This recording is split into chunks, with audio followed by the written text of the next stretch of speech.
Hello నమస్తే, నేను మీ Gayatri. Welcome to our channel. ఈరోజు నవరాత్రులలో 5వ రోజు ప్రసాదమైన దద్దోజనం ఎలా చేయాలో చూద్దాం. ఈ వీడియో లాస్ట్ దాకా చూసి నచ్చినట్లయితే లైక్ చేసి మీ ఫ్రెండ్స్ అండ్ ఫ్యామిలీకి షేర్ చేయండి. ముందుగా 1 ఇంచు అల్లం, 3 పచ్చిమిరపకాయలు వేసి కొద్దిగా కచ్చా పచ్చాగా దంచుకోవాలి. మీ స్పైస్కి తగ్గట్లుగా పచ్చిమిరపకాయ వేసుకోవచ్చు. దీన్ని పోపులో వేయడానికి పక్కకు ఉంచుకుందాం. ఇప్పుడు 1/2 గ్లాస్ అన్నంని తీసుకొని మెత్తగా చేసుకుందాం. ఈ ప్రొసీజర్కి వేడి అన్నం తీసుకుంటే సులువు అవుతుంది. ఒకవేళ వేడి అన్నం తీసుకుని మెత్తగా చేసిన తర్వాత చల్లార్చాలి. ఇప్పుడు పెరుగు వేసుకుందాం. నేను 150 గ్రామ్ పెరుగు వేసుకున్నాను. 1/2 టీ స్పూన్ ఉప్పు వేసుకొని కలుపుకోవాలి. దద్దోజనంకి ఉప్పు చాలా తక్కువగా పడుతుంది, కొద్దిగా జాగ్రత్తగా వేసుకోవాలి. కొద్దిగా పెరుగు ఎక్కువ వేసుకొని కలుపుకుంటే చాలా కమ్మగా ఉంటుంది. ఇప్పుడు పాలు పోసుకుందాం. నేను మొత్తం 100 ml పాలు తీసుకున్నాను. 2 భాగాలుగా పోసుకుందాం. ఈ పాలు కాచి చల్లార్చినవి. తరువాత తరిగిన కొత్తిమీర వేసి ఈ పెరగన్నంని పక్కకు ఉంచుకుందాం. ఇప్పుడు పోపుకు 2 టేబుల్ స్పూన్ల ఆయిల్,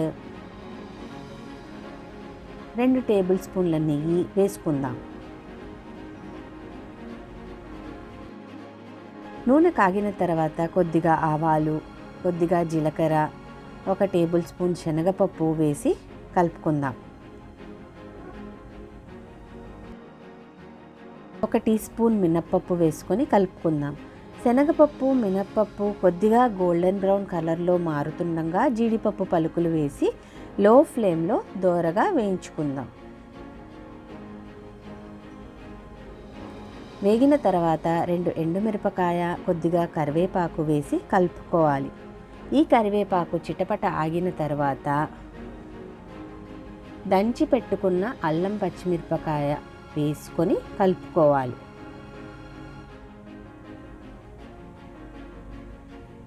తరువాత 2 చిటికలు ఇంగువ వేసి కలుపుకొని స్టవ్ ఆఫ్ చేసుకోవాలి.